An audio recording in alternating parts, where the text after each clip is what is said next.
Alam nyo bang may isang lugar sa mundo na may naglalakihang mga stone jars na nakahilera sa isang burol? Ating silipin ang nakapaloob na misteryo sa lugar na ating tatalakayin sa video na to. Wag na nating patagalin pa, let's go!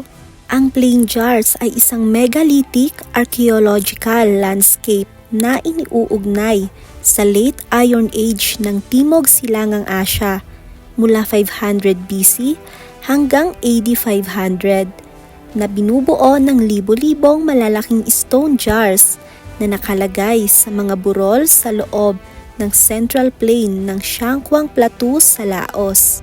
Ayon sa lokal na alamat ng Lao, ang mga banga o jar ay nilikha ng isang lahi ng mga higante matapos magwagi sa isang malaking labanan.